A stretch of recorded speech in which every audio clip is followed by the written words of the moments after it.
Weekend nyinyi onakulabadde lwa kusatu evening aka video ka breaking ze all over internet nga kalaga omukulu amanyidwa nga presidential advisor amanyidwa nga Buchaman tugende busabala engombe yasinga okubanga agireta enyenyenyenyo nga tujjuke munaleko mu Firebase kuna avayo na agenda independent oluvanyuma kwa muno waliwo obutakanya wakatiwe nekyagulanye sentamu esawe zino nga ate yesimbyo ku bukulembeze bw'eggwanga Uganda.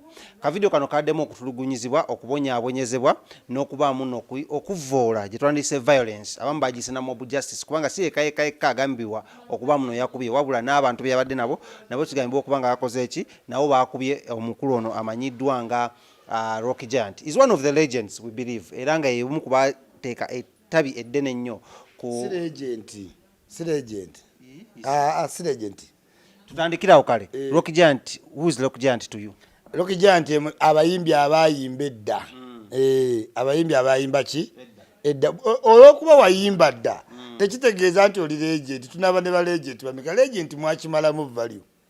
Rocky Giant yano muteka mu kitiibwa kimbayimbi abayimbi abasooka oyimba edda ne balemwa uwo muteeka tugende ku kikolwa Buchaman y'omutegeera ngaani nga tunaga naye y'omu kategole y'omu abantu abayagala okuyimba ne kugaana.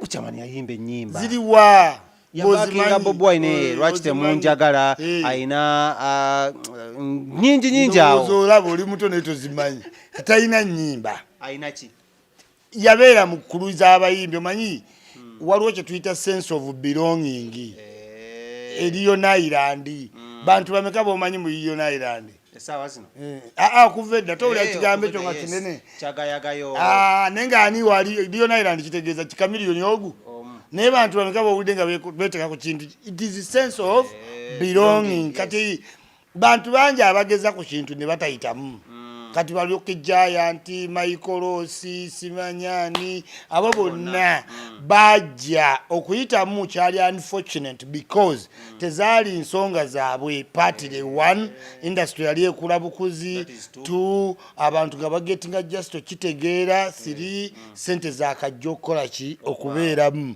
kati kino kifrustrating abasooka oyimba kuba balabanga bakenzo balinga abanogo obuki obunozi Red Banton nina agwaddalu nolabamo bano simanyi kyutikaye no bakyagwe ddalu kuba wagenda kujjawo muyimbi omuto agula helicopter frustrations ezibasula eddalu oba njaga ati ekibatwala ku substances zino abayimbi bonna worldwide because ebintu circumstances zaabwe ziri unpredictable ayinza okuva wano e Kampala ng'abantu bajjula n'omupangisa embaale najja n'asanga ng'ate wakalu ng'ab'embaale bo tebakikoze eki tebakitegedde naye ng'ate alina opafominga kyova olaba abayimbi bawano bonna bambala galubindi oba misana oba kiro kubanga amaaso gaabwe galaga ebintu bigyo bye baliko bagayiza omuddo bafuya omukkaka banywedde walagi kati ate media bakwata this is why the simple thing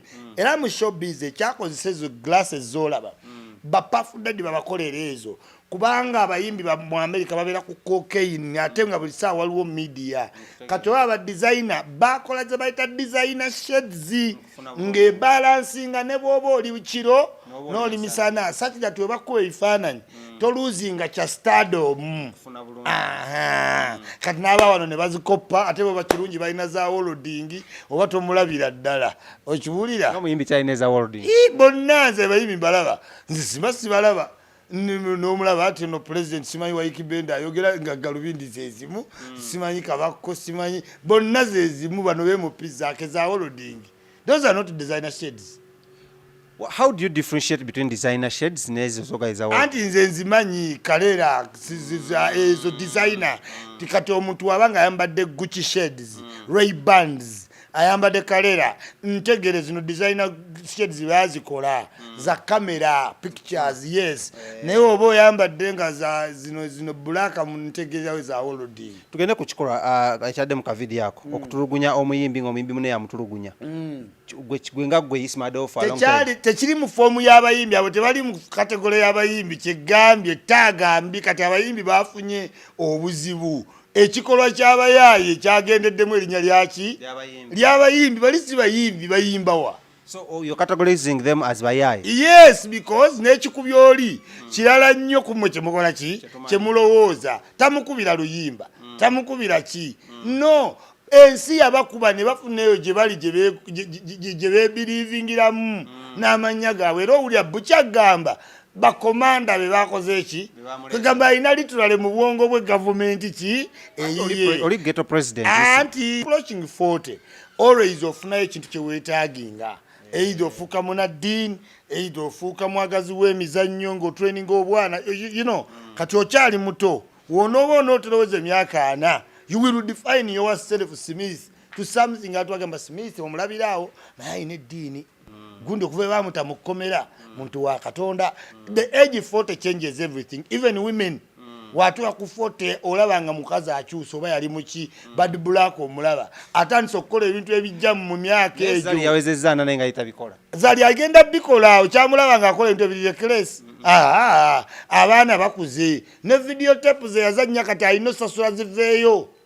Yes, because impact jokola nga oli muto gifiringa okoze ki okuze. So Buchaman okuba gundi okwa president. Mukuba ya ghetto nga president ate ono pedera yagaye mutuzi wanja kati ono munyu wanja bamukuba mabanja. Menjaga kati goto kitegeera. Kyafunye perception ndala. Kyegambye nti woba oli mu nsi eno kirungi you get a sense of what? Belonging. Nti naffe bayinza okukuba omuvubuka eyo ng'ayogera Facebook ne bagamba bakubye bloga amuyisiza bubi ne tukiripira naye nga liyo sensi si bloga kati abayimbi bafunye pikichi embi kubanga bano bayimbako. Bagezaako okuyimba. Yes, bayimbako. Nete kitegeeza nti oba wayimbako you are always a musician. Wakoma. Owagira ekintu violence. No. Sikiwagira Butcher njagala bamusibe. Nenjagala nti differentiating eti kino tekikwatagana na bayimbi. Bano bava dda ku bya music dda. Bamwesonyo bali mu. Noli gwe bakubye. State gyali mogiraba. Ambuze muisima abayimbi okuvaayo bonna ne balwalinga behind ne batunuze mundu zaabwe eri Buchaman. Kulipira kunonya mawulire obakeya tuli mu new world etambulira ku social ki oli ne wabakuwala na Smith n'olwala ng'awandiika despite the problems we may have with Smith I feel like when he's sick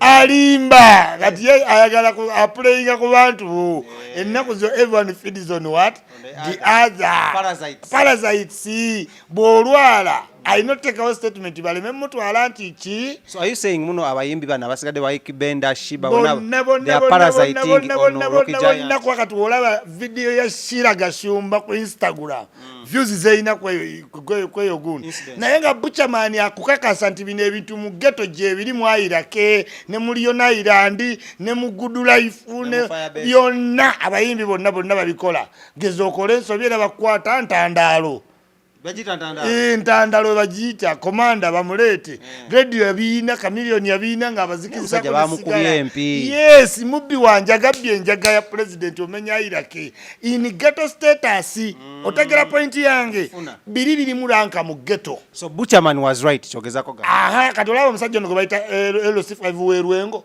teyakuba abantu ng'abagamba ki buyonjo. So the two statements were right and wrong. Kubanga yakuba abantu nga demonizing but ngate abagamba mugende mulekerawo nnyo omwenge kumacha mugende mutereze emyala which is right. Do you get it? Kati Buchaman okuba Rocky Giant wetu tuwe tukula era mu ghetto zonna zina Iraq chairman Nyanzi Omunyiza waliwo wa defense waliwo jajja gundi owagundi ghetto zonna era oba olaba video ngekuba Bucha takuba waliwo abakuba n'abamuyira amazzi hayirake yes nekyegambe this is a kind of behavior eri backward mu its sense era bagafe mu ghetto era Bucha yagambye nga nti bino bibaddengawo era video simpya. Eyo video nkadde yagambye 5 days ago.